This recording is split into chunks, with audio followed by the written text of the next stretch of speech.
Bismillahirrahmanirrahim. Jawablah salam dengan semangat pada kita orang Islam. Assalamualaikum warahmatullahi wabarakatuh.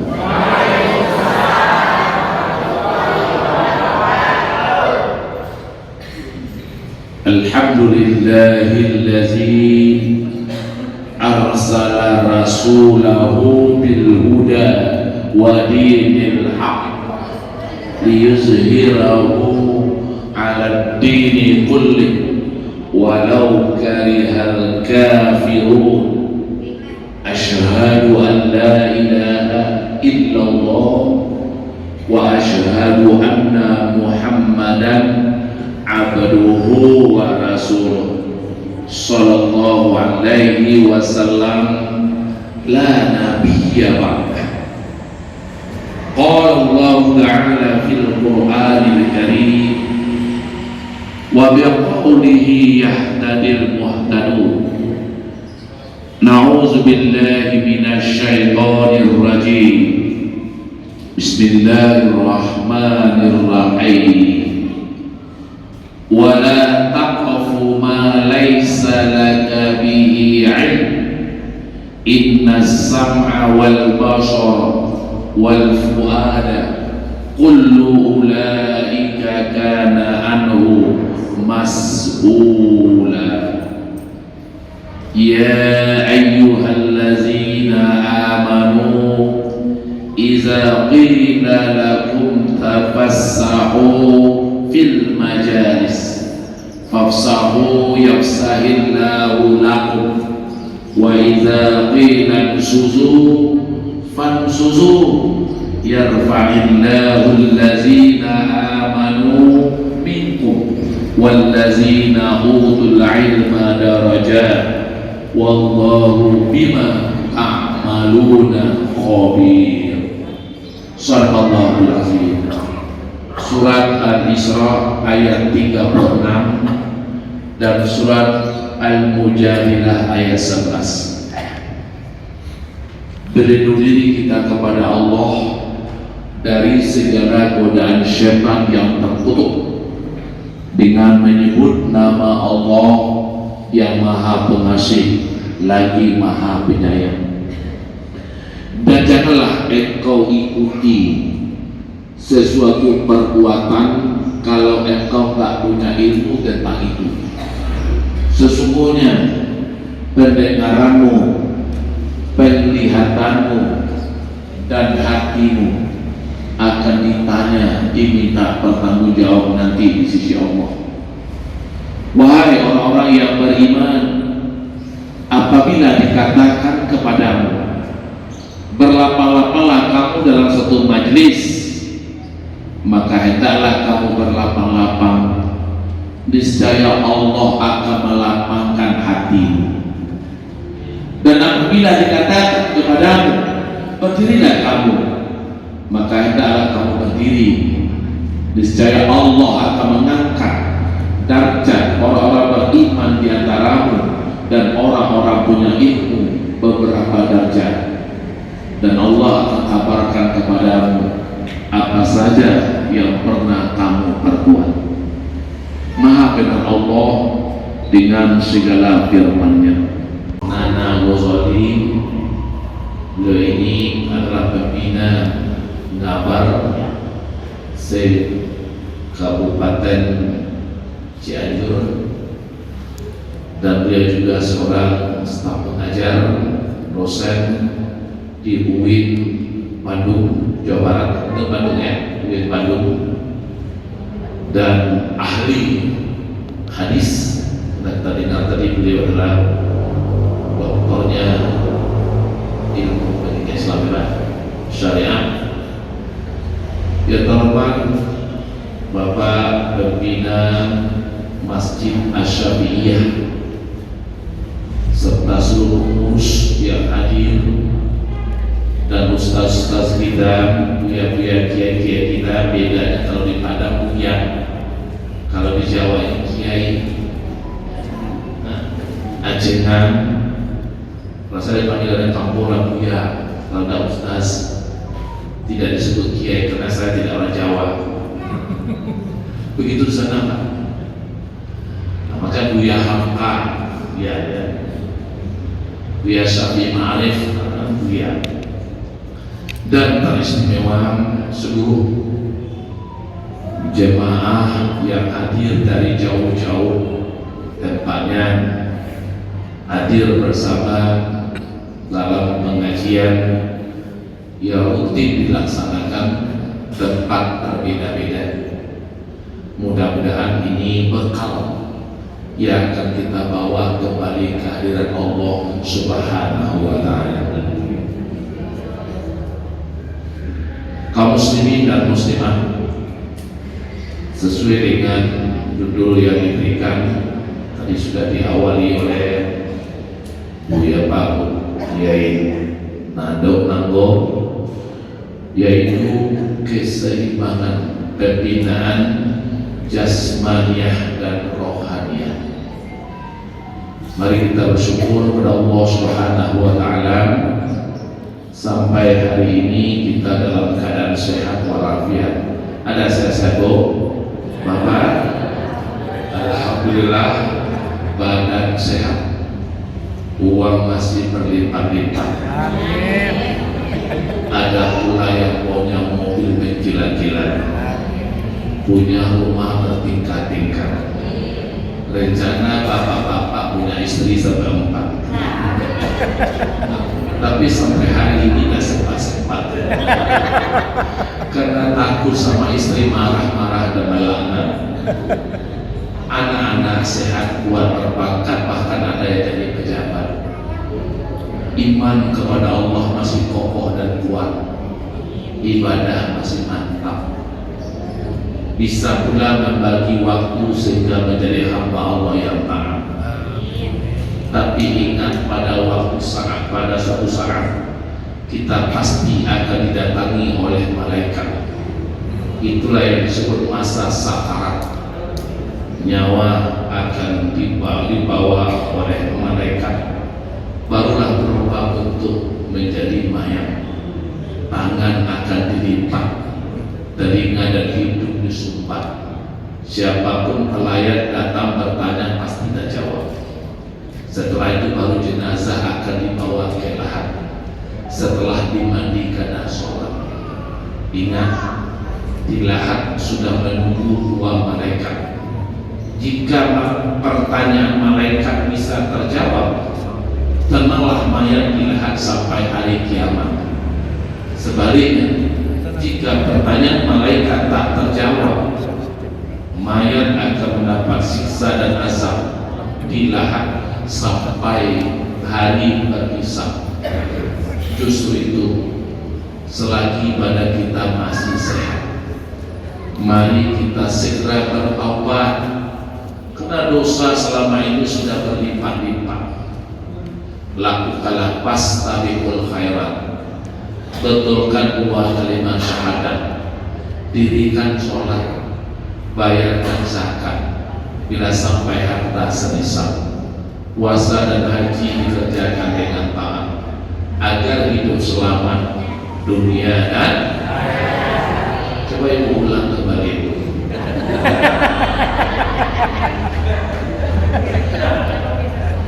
Bapak Ibu yang saya hormati, untuk itu mari kita manfaatkan waktu sebaik-baiknya saat ini. Tidak lama-lama, paling-paling menjelang sudah. Kalau sudah nanti berarti selesai acara kita. Iya Bu. Kenapa perlu ada keseimbangan jasmani dan rohani? Karena manusia ini terdiri dari 2 hal. Ada jasmani, ada rohani. Ada tubuh kasar, ada roh yang tidak pernah dilihat. Tapi ada. Ingat, secantik apapun jasad kita, secantik apapun bentuk kita, kalau roh sudah dicabut, masih ganteng kok, masih cantik, dibiarkan akan membusuk, akan dimakan oleh cacing-cacing, bahkan ular akan hadir kepadanya. Ini jasad. Ibu cantik, bapak ganteng karena ada roh. Tapi ingat, roh ini tidak selamanya ada pada tubuh kita. Pada satu saat pasti akan dicabut oleh malaikat Israel. Ada bapak yang berteman dengan malaikat Israel, Pak? Kalau ada yang berteman dengan malaikat Israel, ibu juga itu bisa kita negosiasi. Tunggu dulu ya, bisa saja. Tapi tidak bisa. Kita baca dalam surat Al-A'raf ayat 34. Wa likulli ummatin ajal, fa iza jaa ajaluhum la yastakhiruna sa'atan wa la yastaqdimun. Bagi tiap umat ada ajalnya. Bila ajal mereka datang, sedetik tidak akan ditambah, sedetik juga tidak akan dikurangi. Maka itu semua kita harus bersiap-siap menghadapi kematian. Sebelum itu datang, mari kita lakukan keseimbangan pembinaan. Jasmani butuh pembinaan, butuh makan, butuh hak. Hak jasmani dan tanggung-tanggung selama ini. Dibuat rumah bagus, dibeli mobil bagus, pakaian indah dan cantik, hanya untuk jasmani. Cari makanan enak hanya untuk jasmani. Pergi kita menonton film adalah untuk jasmani, mau cuci mata namanya. Tapi ada orang hanya jasmani saja yang hebat. Rohani dibiarkan terus kropos tanpa terbina dengan baik. Orang seperti ini pasti menyesal ketika sakratul maut. Sakarat tadi mabuk, mau mati mabuk, mau mati, tidak sadar diri, sudah pingsan dia. Di sini banyak air matanya meleleh ke pipinya karena menyesal. Mereka nggak akan ada tawar menawar lagi. Ya akan melaksanakan tugasnya. Karena ada nyanyinya, Bu, masih ingat nyanyinya, nyanyi Selimut Putih. Coba Bu, apa nyanyinya Bu? Bila Israel datang memanggil, jasad terbujur di baringan, seluruh tubuh akan menggigil, sekujur badan dan kedinginan. Kalau ibu dengar kaki mayat itu panas seperti ini. Harta banyak mau berat, tidak berguna lagi pada saya. Anak yang hebat-hebat juga tidak berguna berarti. Ada lagi gunanya harta, kawan karib, sanak saudara, jikalau ada amal di dunia, itulah hanya pembela kita. Apa menurut kita Bu? Amal ibadah kita, bukan harta banyak, bukan anak yang hebat-hebat, bukan, tapi amal ibadah kita. Untuk itulah kaum muslimin dan muslimat, setiap kita akan dihadapi, akan didatangi oleh malaikat Israel. Sudah siap hari ini Bu? Kita panggil lagi? Hah? Ada yang siap? Siap dan siap harus siap. Kalau suka penuh perhitungan sampai ajalullah datang, mau tidak mau, suka tidak suka, kita pasti mendapat gelar MAYAT, mayat. Kalau udah mayat, pas semua gelar akademi habis. Semua gelar-gelar hilang. Walaupun profesor, doktor, ketika dia jadi mayat, masih adakah orang ngomong Di mana profesor mau dikuburkan, ada nggak? Angkala profesor ini baik-baik, ada nggak?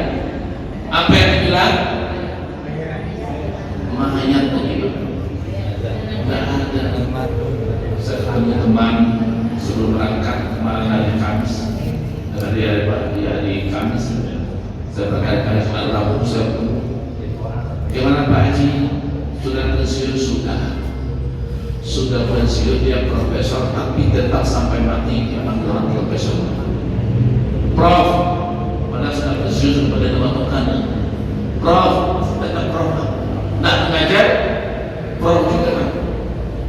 Ada mantan wakil rektor UI Mangkojur, pernah masuk tahanan 4 tahun, dipecat dari PNS-nya, tapi sampai orang meja tetap profesor juga panggilan prof. Tapi coba kalau sudah jadi mayat, apakah masih profesor? Enggak. Habis semuanya. Tidak usah bangga-bangga. Saya sadar ini enggak pernah profesor. Seharusnya saya tidak bisa profesor. Karena rektor kepala sudah lama, sejak tahun 2006. Sudah berapa tahun? 17 tahun. Tapi belum dapat. Karena yang mau dikejar dapat mau profesor kerja untuk tunjangan kegiatan khususnya berat juga, harus tulis sekitar 3 tahun kalau dan dibayar. Itu profesor. Lektor kepala kalau tidak ada lektor kepala itu memenuhi persyaratan kerja khususnya tidak dibayar. Untuk mendapatkan itu banyak juga ya, contek sana, contek sini, segala lain. Ini yang dilakukan. Biarlah, tidak profesor, tidak apa-apa. Yang perlu kita menjadi hamba-hamba yang taat. Insya Allah bahagia di akhirat. Amin. Bapak Ibu yang saya hormati, karena roh belum dicabut dengan kepala kemana-mana. Sepanjang lorong ke lorong dipanggil dengan Prabot. Akhirnya banyak yang dikejar orang. Keluar, ganggu. Ya itu ya. Pernah dipukul pernah. Ini ponakan saya, anak kakak kandung saya. Tapi sekarang alhamdulillah, rahmat nikmat Allah, punya staf anggota pernah 105 orang. Sekarang berapa ini? Masih ada karyawannya 50 orang dan 5 tempat bisnisnya masih berkembang. Alhamdulillah, rahmat Allah. Bisa pula saya menikmati naik mobil Alfa. Iya, mobil Alfa itu kepilih orang yang bisa beli. Iya, bisa saya menikmati. Alhamdulillah. Bapak Ibu yang saya hormati, maka itu dunia boleh dinikmati. Bagaimana cara untuk mencapai akhirat? Wa ahsin kama ahsanallahu ilaik. Ini suara saya karena sudah berturut-turut ceramah habis, Pak. Waktu saya datang suara saya lantang. Ini tadi malam di At-Taqwa, kepala saya sakit mendenyut-denyut. Suara saya habis dari malam. Ada juga tempat pengajian dari malam satu lagi. Akhirnya saya bilang sama ponakan saya, Wan gak sanggup lagi, nanti tumpang Wan, biar kita ulang aja. Telepon segera orang itu. Akhirnya telepon aja Pak. Karena di sana juga separuh hati juga menggunakan, bukan separuh hati. Dia separuh hati antara dia atau enggak. Karena acaranya rapat, diselipkan ada pengajian, kan separuh hati. Dari siang nggak bisa. Ambil dalam maghrib baru katakan, oke lah, kita setuju, itu aja. Rupanya itu halangan. Tapi alhamdulillah, pulang ke rumah itu tidur, pagi segar kembali. Suara ada sakit kepala lagi, alhamdulillah. Tapi suara masih serak-serak basah. Kan tidak apa-apa Bu. Tapi setelah ini saya akan menuju Jakarta dan besok akan balik ke Padang. Tambah tahu juga bahasa suara saya, selesai masa disediakan air langsung. Padahal saya minta,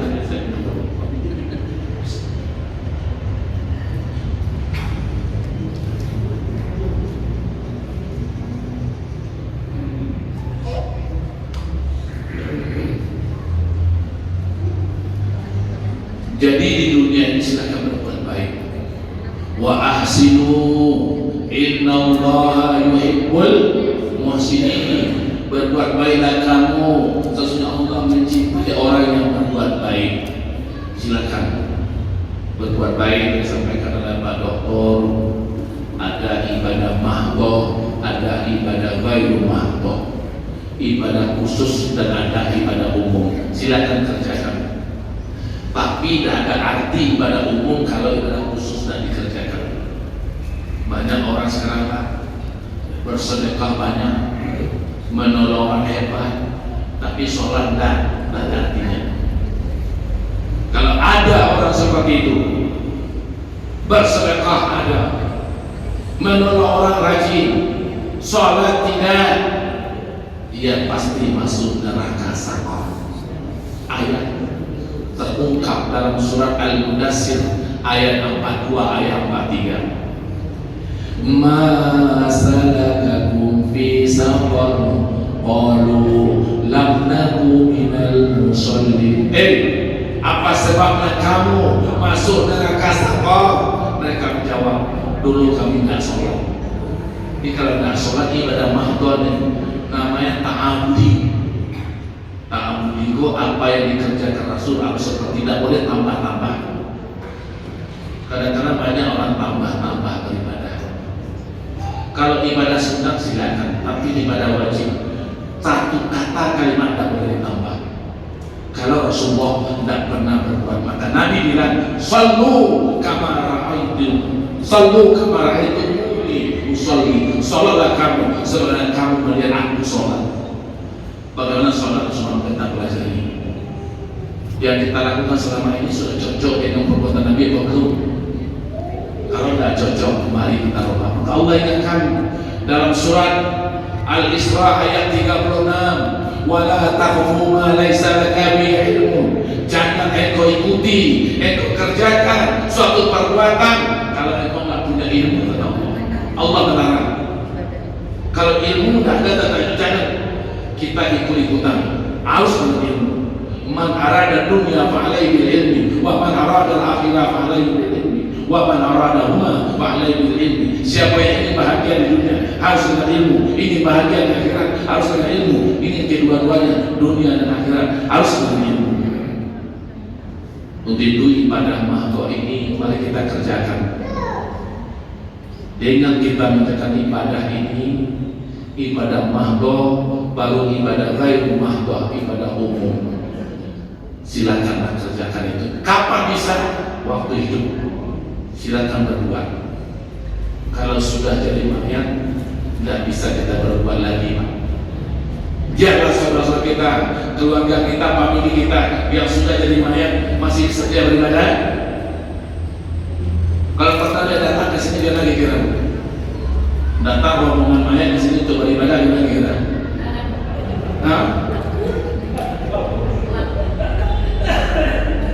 Dia pakai masih kain kapan tuh, ada datang ke sini untuk bersama-sama untuk sholat dan kira-kira tidak bisa lagi, Pak. Maka waktu hiduplah kita untuk beribadah. Bapak Ibu, kalau jasmani sudah jelas, tapi rohani tadi Pak Dokter sudah sampaikan apa saja yang bentuk keseimbangan yang diberikan. Ada keseimbangan hablum minallah dan hablum, ada keseimbangan pembinaan jasmaniah dan rohaniah. Ada 5 beliau sampaikan tadi. Tapi rohani dia butuh makan, butuh pembinaan. Kenapa? Karena rohani ini tidak pernah mati. Jasad bisa hancur luluh lantak, tapi roh tidak pernah mati. Roh ini hanya dicabut. Itulah pernyataan kita dalam surat Al-Baqarah ayat 156. Allazina iza asobathum musibah qalu inna lillahi wa inna ilaihi raji'un. Bila orang ditimpa ada satu musibah, ucapan mereka, sesungguhnya kami milik Allah. Apa itu milik Allah? Roh. Sesungguhnya kami akan kembali kepada Allah. Roh itu kembali kepada Allah. Itulah namanya alam barzakh. Semua roh kita akan dikumpulkan di alam barzakh. Ini tentu harapan kita sebelum dikumpulkan, perlu kita beri makan, perlu kita bina. Ada namanya santapan rohani, ada namanya bimbingan rohani. Iya dong. Yuk kita adakan pengajian santapan rohani, silakan. Berarti rohani perlu jatah, perlu diberi makan. Lalu apa pembinaan rohani ini yang perlu kita siapkan? Satu, iman yang kokoh dan kuat kepada Allah. Kita bersyukur Pak, diberi hidayah oleh Allah. Tidak pernah bertemu dengan Nabi. Nabi sudah 15 abad yang silam. Tidak sekampung dengan Nabi. Nabi orang Arab, kita orang Indonesia, orang Cianjur. Tapi mengapa kita berikrar raditu billahi rabba wa bil islami dina wa bi Muhammadin Nabi wa Rasulah wa bil Qur'ani imama wa bil Ka'bati qiblata. Setiap kita berikrar, aku redha Allah Tuhanku, aku redha Islam agamaku, aku redha Muhammad sallallahu alaihi wasallam Nabi dan Rasulku, aku redha Al-Qur'an pedoman hidupku, aku redha Ka'bah kiblatku. Pernyataan ini adalah hidayah Allah. Kita diberi hidayah petunjuk oleh Allah. Mau mengakui la ilaha illallah, tak ada Tuhan kecuali Allah. Allahu la ilaha illa huwal hayyul. Allah tak ada Tuhan selain Dia yang hidup lagi berdiri. Kita yakin. Ingat, iman kita kepada Allah ini mengalami pasang naik dan pasang surut. Ibarat ibu berada di pantai. Di pantai pernah lihat pasang surut.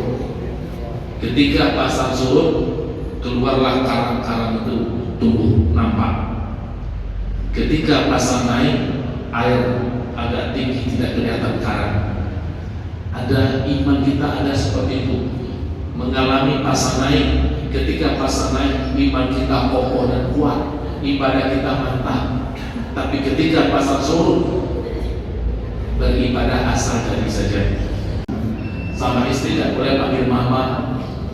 Ada suami panggil mama pada istri, Mam, ya Pak. Masa sama bini panggil mama, mama ke ibu, Mak. Setelah jadi panggil mak, adik kamu libra lagi. Baca surat Al-Mujadilah ayat 2 sampai 4 tentang zihar. Berbahaya. Saya tidak pernah panggil sampai saya panggil ibu. Cek yang ibu. Sampai ini ibu. Walaupun istri saya pejabat, wakil ketua pengadilan tinggi agama provinsi Sumatera Barat, tapi dia istri panggil Ani, namanya Ani.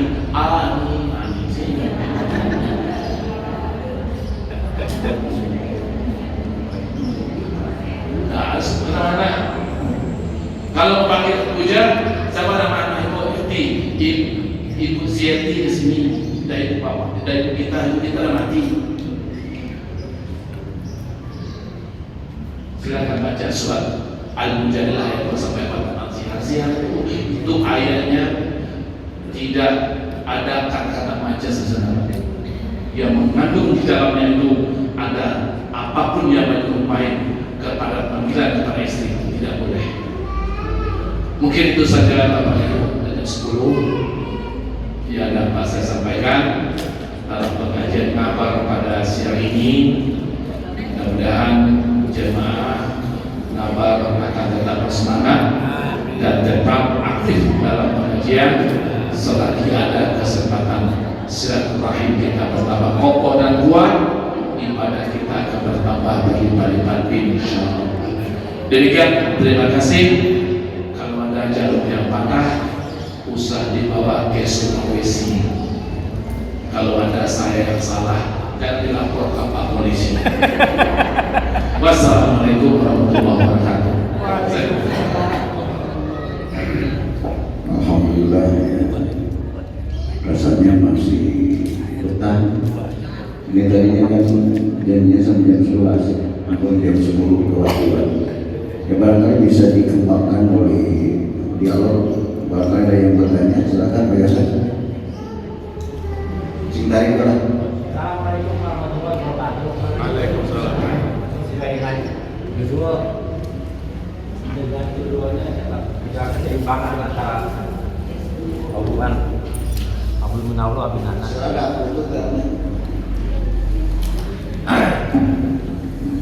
Abdul Munawwar bin Anas. Ini bagaimana pas di suatu kondisi tertentu itu bersamaan misalnya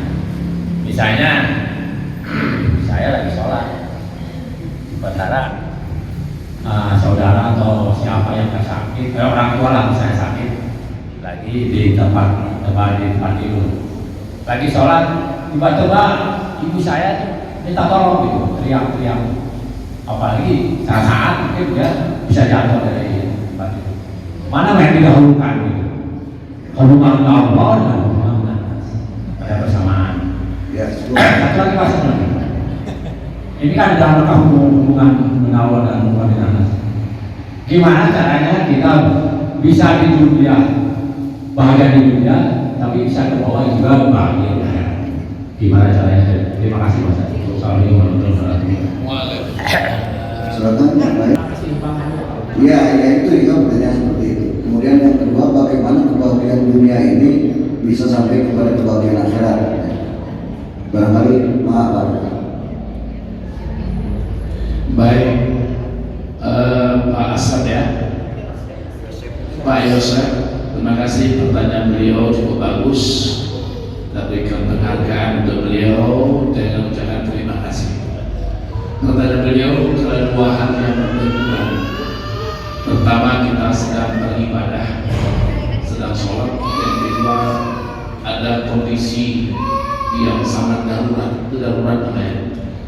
Jadi kalau kondisi seperti itu, sama dengan Bapak sedang sholat, lalu datang gempa yang dahsyat, Bapak dalam kondisi, apakah terus sholat atau berhenti sholat dulu lalu lari keluar?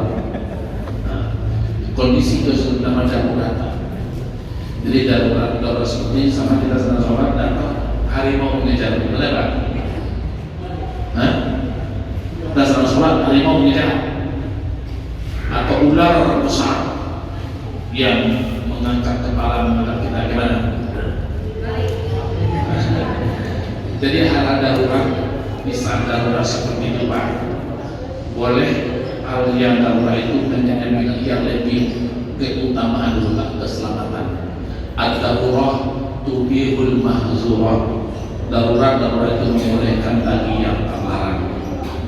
Jadi kalau seperti pertanyaan Bapak itu dalam darurat seperti itu, misalnya kita sedang sholat, emak kita terkapar jatuh dia dari lantai 2 ke bawah di depan kita. Di saat darurat seperti itu Bapak boleh stop sholat Bapak dulu dengan baik, nanti tolong setelah itu Bapak laksanakan sholat kembali karena darurat. Seharusnya tidak boleh Bapak batalkan sholatnya, tapi karena darurat ini membolehkan. Ad-darurah tubihul mahzurah. Tahu itu? Karena ada juga orang yang masih ingat kita cerita di Jawa Timur, siapa namanya yang tidak mau lari keluar gunung meletus. Nah, ya, siapa namanya? Jamal itu sudah berdiri, tidak boleh. Udah diingatkan oleh ahlinya, Bapak mikir Pak, ini ke gunung meletus, ayo, saya akan tetap, akhirnya mati. itu sebenarnya boleh. Kalau sudah ahli dan bilang kita harus patuh. Sami'na fas'alu ahla zikri in kuntum la ta'lamun. Tanyakan olehmu kepada ahlinya jika kamu tidak tahu. Jangan kita keras hati. Itu nama keras hati. Walaupun kita bilang saya ada ilmu kebal-kebal, tidak boleh. Wala tulqu bi aydikum ila tahlukah. Surat Al-Baqarah ayat 195. Jangan jatuhkan dirimu kepada yang akan mencelakakanmu. Dan jelas akan mencelakakan diri, jangan jatuhkan diri kepada sana. Yang kedua, pertanyaan beliau, bagaimana caranya mencapai kebahagiaan dunia dan akhirat? Itu doa kita Pak, terungkap dalam surah Al-Baqarah ayat 201. Wa minhum may yaqulu rabbana atina fid dunya hasanah wa fil akhirati hasanah wa qina azabannar. Sebagai mereka manusia ada yang berdoa, wahai Tuhan kami, berikanlah kepada kami kebahagiaan hidup di dunia, dan begitu pula kebahagiaan hidup di akhirat, jauhilah kami dari azab neraka. Doa ini Pak, ini tidak serta-merta akan dikabulkan tanpa kita berusaha. Harus kerja keras Pak. Karena ayat 202 Allah katakan, ulaika lahum nasibum mimma kasabu wallahu sari'ul hisab. Untuk mereka yang berdoa tadi akan mendapatkan sesuai dengan apa yang mereka kerjakan, usahakan, dan Allah akan bersegera menghisabnya. Tanpa berusaha mendapatkan bahagia dunia dan apalagi bahagia di akhirat. Ada paha, ada kaki, ada usaha, ada rezeki. Tidak berusaha mati. Ini dunia. Kita tidak berhasil ayat baca surat dalam surat Ar-Ra'd ayat 11. Innallaha la yughayyiru ma biqaumin hatta yughayyiru ma bi anfusihim. Sesungguhnya Allah tidak akan merubah nasib suatu kaum kalau dari mereka sendiri yang merubahnya. Kita tidak akan bahagia, tidak akan dapat bahagia kalau tidak berusaha. Jadi usaha itu penting. Tapi akhirat juga begitu. Akhirat itu dicari, bukan dengan doa. Ayat kita baca tadi surah Al-Qasas ayat 77. Wabtaghi fima ataqallahu daral akhirah wa la tansa nasibaka minad dunya. Carilah olehmu kebahagiaan hidup di akhirat dengan apa saja yang diberikan Allah kepadamu di dunia ini. Dengan syarat jangan lupa bahagia di dunia. Tetap berusaha. Tanpa berusaha tidak akan mendapatkan. Ini jawaban saya, mungkin dilengkapi oleh Pak. Masih ada? Pak Samsul, nggak nangis kan? Ada? Mat? Nah, jadi hanya menambahkan di Pak Yosef, itu tujuan syariat itu ada 5. Tujuan Allah menurunkan syariat itu ada 5. Yang 5 ini diurut secara hierarkis, jadi sesuai dengan skala prioritas. Yang pertama, hifdzuddin. Allah menurunkan syariat itu untuk memelihara agama. Jadi kita ini diwajibkan untuk memelihara agama. Jadi kalau dikaitkan dengan pertanyaan Pak Yosef tadi, ini mendahulukan sholat atau menolong orang. Nah ini kalau urutan yang pertama adalah hifdzuddin, memelihara agama, maka selesaikan sholat dulu, gitu ya? Paham ya berarti? Jadi kalau tujuannya agama ini untuk memelihara agama, selesaikan sholat dulu. Tetapi pada umumnya ulama itu menempatkan urutan pemeliharaan itu, yang pertama itu hifdzun nafsi, memelihara jiwa. Jadi jiwa itu yang harus diperhatikan, diprioritaskan. Jadi kalau begitu yang harus dilakukan oleh yang sholat tadi membatalkan sholat dan menolong orang. Karena apa?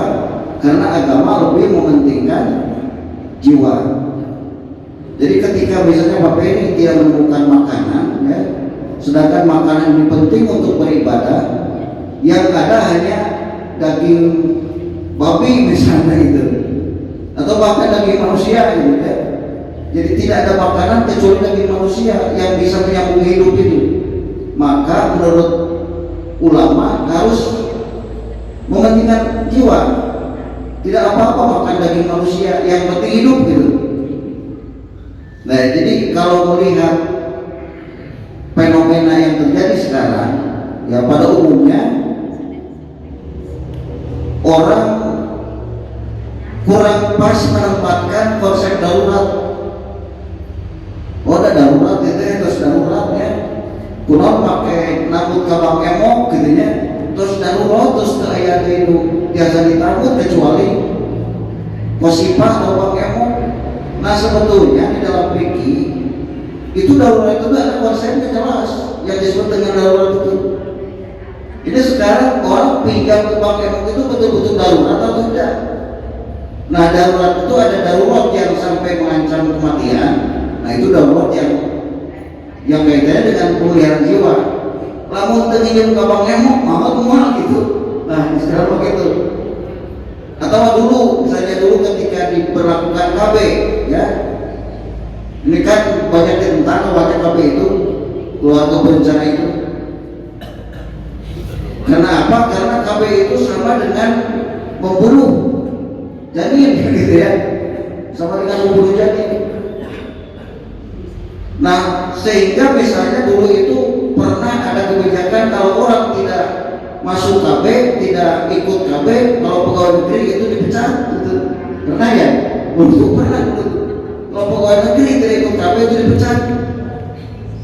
Nah, misalnya namun terkelu KB teh, bawa mulai teh, lalu dipecat tidak pegawai negeri, darah mual gitu. Nah, itu belum sampai darurat itu sebetulnya.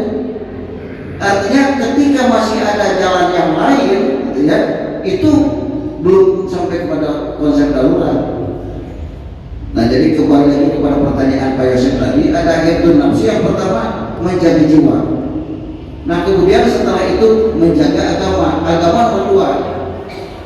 Ya, dalam pengertian prioritas yang harus dikedepankan, yang harus diutamakan. Jadi ketika misalnya tadi terjadi gempa, kita sedang melaksanakan sholat. Nah, seperti kemarin kan itu di sini gempa Pak di Cianjur, ya, banyak yang meninggal juga. Tapi banyak yang meninggalnya justru bukan sedang tidak sholat, bukan sedang sholat, sedang tidur gitu. Sedang tidur. Orang yang sedang sholat, orang yang sedang sholat, orang yang sedang belajar, kabur keluar. Anu mau teh bisa keluar gitu. Sebab sare gitu. Nah, itu mah orang yang sedang tidur itu kan tidak memilih ya. Terpaksa saja kenapa meninggal karena ya terjebak. Nah, itu saja barangkali tambahan ya. Kalau masih ada silakan. Mana Bu? Nah, Ibu Emma, oh Bapak masih. Oh, maaf Bu Emma Pak.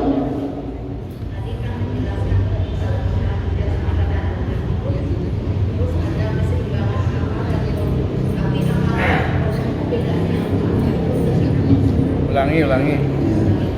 Perbedaan antara akal dan kolbu. Tadi kan sudah tahu secara jasmani dan rohani udah tadi sama Bapak Muslim Tawakal. Yang saya tanyakan sekarang, apa bedanya akal dan kolbu? Kalau saya Terus itu tahu gua. Nah, akal dan kolbu perbedaannya. Bapak Ibu, akal adalah pola pikir yang bisa membedakan yang baik dengan yang buruk. Manusia Allah berikan akal berpikir. Tafakkaru fi khalqillah wa la tafakkaru fi khulqin. Pikirkanlah olehmu apa yang diciptakan Allah, dan jangan kamu pikirkan tentang zat Allah. Itu akal berpikir kita. Ini air, ada darah dalamnya, lalu ada pula nanah dalamnya, dihidangkan orang akal berpikir.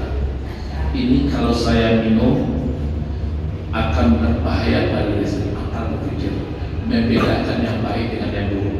Binatang itu tak punya ruh, maka binatang wajar saja induknya dinodai oleh anaknya karena ada benar berpikir ya.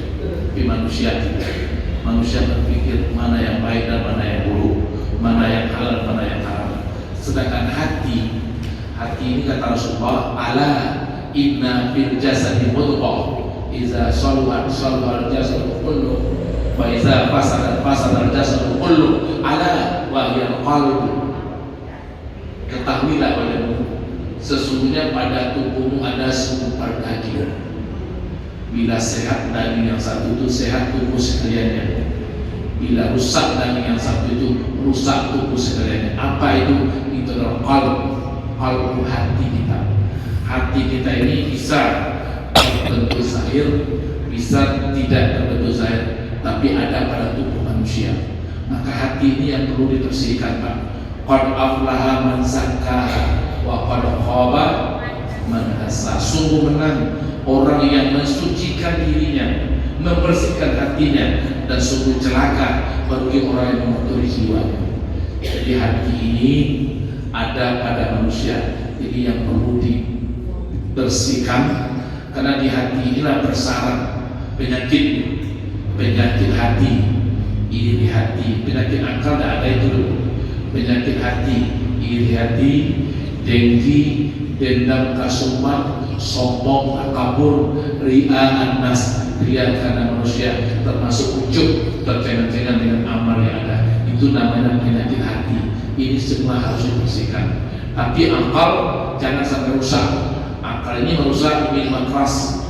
Ini merusak akal, bukan merusak hati, tapi merusak akal. Maka dilarang kita yas'alunaka 'anil khamri wal maisir.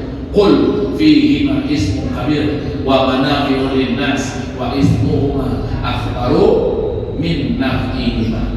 Bertanya orang pada engkau hai Muhammad tentang minuman keras dan judi.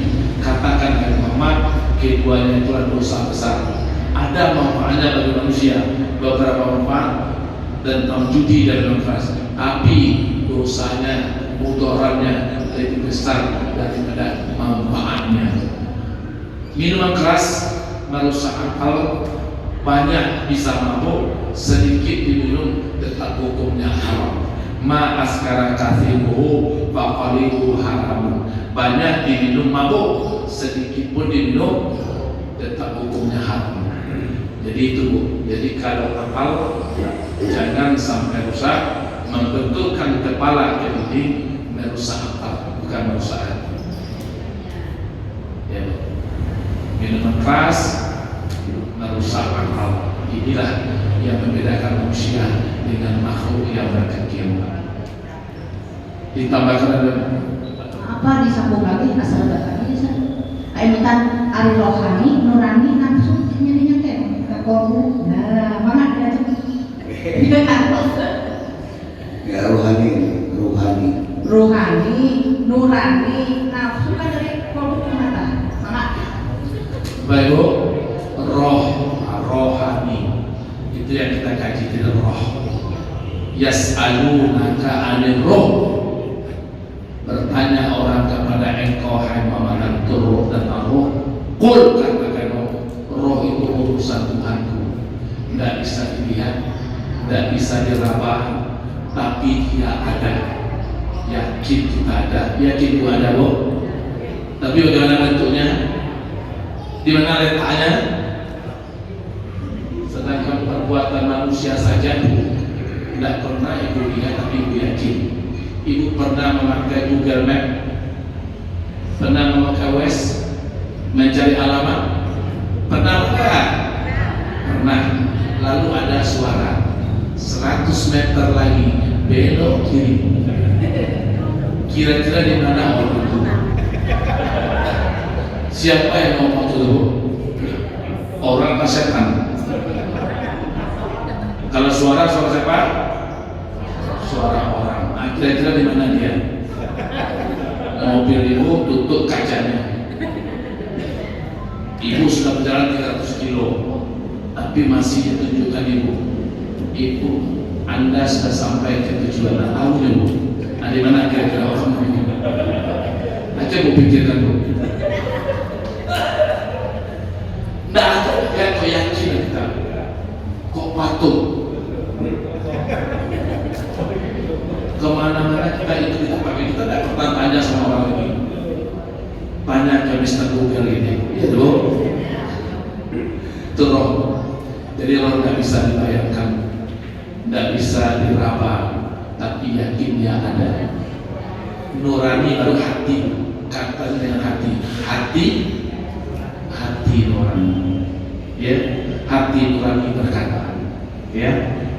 Kemudian nafsu ini macam lah, ada nafsu mutmainnah, ada nafsu lawwamah. Nafsu mutmainnah, nafsu yang tenang. Pengajian yang kita laksanakan ini menyebabkan nafsu mutmainnah kita tenang. Ya ayyatuhan nafsul mutmainnah, irji'i ila rabbiki radiyatan mardiyah fadkhuli fi ibadi wadkhuli jannati. Itu nafsu. Tapi ada nafsu lawwamah, nafsu kebintangan. Tidak tahu membedakan yang hak yang batil, yang halal yang haram. Nampak anak orang teringat istri kita, nampak anak orang teringat anak kita, nampak istri orang lupa bini kita. Ada nggak? Apalagi nafsu sebesar udah.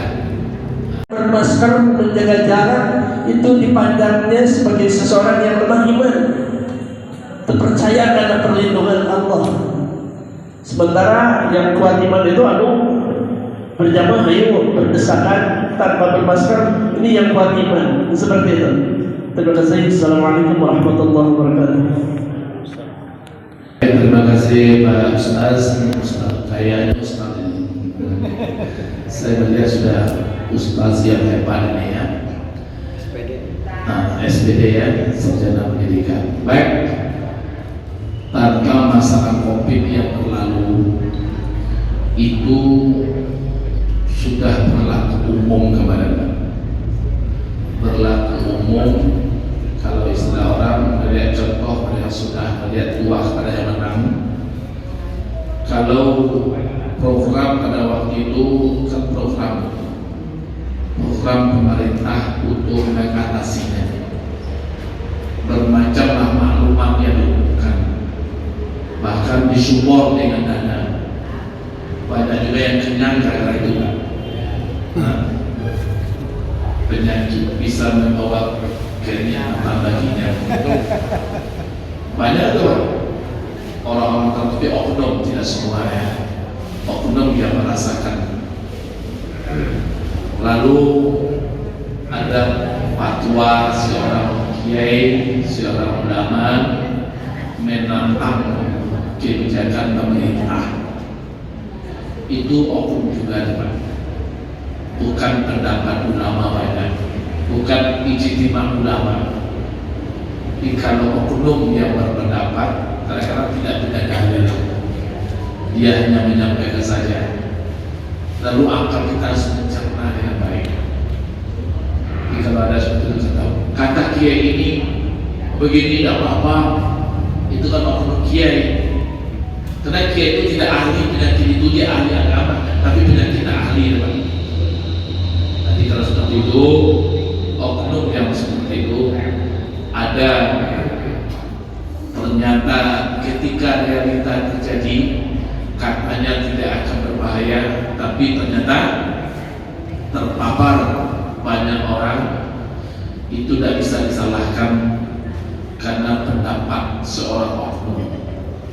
Jadi kalau seperti itu kita tidak bisa menyalahkan, itu tergantung kepada orang yang memang begini. Jadi tidak semuanya pendapat, walaupun pendapat buya, pendapat kiai, tidak selamanya harus diikut Pak. Tidak harus dipatuhi.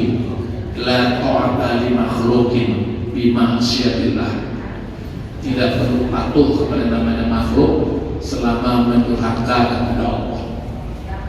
Kalau jelas walaupun ulama yang bilang ini harimau sedang mengamuk, kata ulama, tidak apa-apa, dekat saja ke sana. Gimana kira Pak? bunuh diri. Walaupun ulama yang ngomong, walaupun kiai, tidak perlu patuh pada kiai seperti itu, karena oknumnya yang berubah. Di kasus yang ngomong seperti itulah kira-kira gambarannya Pak. Jadi tidak bisa disalahkan, itu tergantung pada kita sebagai umat atau sebagai pengikut. Tidak selamanya kita patuhi kalau selama itu tak ahlinya yang ngomong. Katakanlah Presiden sekarang Jokowi, kita sudah naik pesawat semuanya, sudah duduk, sudah pasang, kita setel di kita, lalu dibilang oleh kru pesawat, bapak-bapak, ibu-ibu semua penumpang siap-siap, kita akan lebih kita berangkat, pilot kita Pak Jokowi, benar kata Pak? Hah? Turun. Tenang saja, Taikon. Turun kepada masih turun Pak. Karena tak ahlinya. Bisa urusin aku bila gairi ahlihi bantal besar. Bila satu urusan diserahkan kepada tidak ahlinya, tunggu kehancuran. Pasti yang coba. Itu kira-kira seperti yang saya jawab. Terima kasih. Kita bantu. Ya, jadi kalau ini bisa dijelaskan secara simpel, bisa dijelaskan secara kompleks. Jadi kalau secara simpelnya tadi, ya, yang disampaikan oleh Pak Dokter itu simpel sekali. Tapi kalau mau yang kompleks, ya, ini memerlukan waktu. Ya. Ini tidak cukup sampai materi ini. Sebab akan membahas dua teologi Jabariah dan Qadariyah. Ya. Jadi itu tidak cukup satu semester kalau berulang begitu mas teologi. Oleh karena itu tidak akan disampaikan secara umum. Nah, menambah tadi tentang pertanyaan dari Ibu Emma, itu sebetulnya nafsu, ya, akal, qalbu, jiwa itu bagian dari rohani, bagian dari ruh. Jadi semuanya itu ruh. Nafsu itu juga ruh, jiwa juga ruh. Ya, sesuatu yang gaib ruh itu, yang tidak kasat mata. Ibu punya ruh, Bu? Punya nyawa? Di mana coba bisa ditunjukkan di mana tempatnya? Nah, karena yang gaib itu makanya dibatasi. Kulir ruhu min amri rabbi, katakanlah kepada mereka, ruh itu urusan Tuhanku. Jadi sampai sekarang belum ada profesor doktor tentang ruh, ya. Meskipun di jurusan psikologi belum ada dokter yang khusus membahas tentang ruh, karena tidak bisa diteliti ruh itu. Kenapa? Karena bukan empirik, bukan sesuatu yang terlihat, bukan sesuatu yang bisa diteliti, dikaji secara ilmiah. Nah, kuncinya iman saja kepada ruh itu, ya, bahwa yang namanya nafsu itu ada di dalam jiwa kita, qalbu itu ada di dalam jiwa kita. Hanya memang untuk sekedar bahan untuk sekedar bahan ilmu, ada yang namanya qalbu itu tempatnya di dalam yang tadi yang ada di dalam segumpal daging itu, ya. Kemudian akal adanya di otak. Jadi akal tempatnya di otak, hati itu tempatnya di liver, ya. Kalau dalam bahasa dokternya liver. Nah, itu yang biasa digambarkan dengan apa itu Pak dari gambar hati itu. Nah, seperti itulah bukan namanya. Nah, tapi awal kurang tempat hati. Nah, ini di mana tempat hati jadinya teh? Di jero nah. Di jero eta teh ya rongga. Cenah gitu Imam Al-Ghazali, ya. Bahwa di dalam segumpal daging itu ada rongga di dalamnya itu. Ada tempat yang kosong. Nah, disitulah perasaan manusia itu di situ. Nah, kemudian hati ini di rongga itu ada 3 lapisan. Kalau tidak salah ini pernah disampaikan, ya. Ada yang disebutkan qalbun, ini lapisan luar qalbun itu. Jadi misalnya dia gambar itu qalbun pekerjaannya. Ini ngaji itu pekerjaannya qalbu. Karena qalbu itu ditaqallubihi senantiasa bolak-balik, makanya kita senantiasa meminta kepada Allah yang muqallibal qulub tsabbit qalbi, supaya hati ini tetap dalam keadaan iman dan itu. Bisa saja KPI sekarang kita iman, tidak ada jaminan besok masih iman kan? Ya. Atau sebaliknya orang lain sekarang masih kafir, tidak ada jaminan atau belum tentu mereka itu hari ini masih kafir kan gitu. Makanya kenapa kita tidak boleh menjas kepada orang itu, wah saya tambah kafir, wah saya tambah musyrik, tidak boleh begitu. Karena apa? Karena boleh saja besok lusa dia mendapat hidayah dari Allah Subhanahu wa Ta'ala. Begitupun kita tidak boleh ujuk, bukan tukang ibadah, bukan tukang ngaji. Oh, orang mau ngapain kalau Sabtu ngaji? Belum jaminan besok atau minggu depan itu masih ngaji atau betul. Apakah Sabtu depan masih beriman? Kan tidak ada jaminan. Yang pasti apakah minggu depan masih hidup kan? Belum tentu ya. Nah, karena itu bagi kita yang sudah sering ngapal ini jangan merasa ujub takabur. Nah, kalau sudah sampai kepada ujub takabur berarti hati kita itu error ya. Di dalam hati kita itu ada masalah, ada penyakit. Jadi Ibu Emma, mungkin siapapun tidak akan ada yang bisa menjelaskan bagaimana dan apa hati itu. Mungkin yang bisa menjelaskan itu bisa dirasakan ketika Ibu Emma misalnya punya perasaan tidak enak kepada seseorang atau apa namanya cemburu misalnya kepada si bapak gitu ya. Nah berarti itu ada masalah hatinya. Jadi hanya bisa dirasakan hati itu. Ibu-ibu sekarang punya penyakit hatinya. Ada yang punya penyakit hati ya? Nah, misalnya cemburu, ini dengki, ada? Insya Allah yang kabar ini justru tujuannya dalam rangka mereduksi, meminimalisir penyakit-penyakit itu yang ada di dalam jiwa kita. Nah ini semuanya bagian dari ruh yang tidak ada yang tahu hakikatnya. Saya kira sudah setengah 11 ya, mungkin sudah cukup ya. Cekap? Nah, orang doa menjadi Allah Subhanahu wa Ta'ala. Allahumma sholli ala sayyidina Muhammadin. Terus ya, sudah cukup. Terima kasih kepada Pak Dokter. Belum mengucapkan terima kasih yang sudah memberikan ilmunya, berbagi ilmunya. Mudah-mudahan ini bermanfaat untuk kehidupan kita.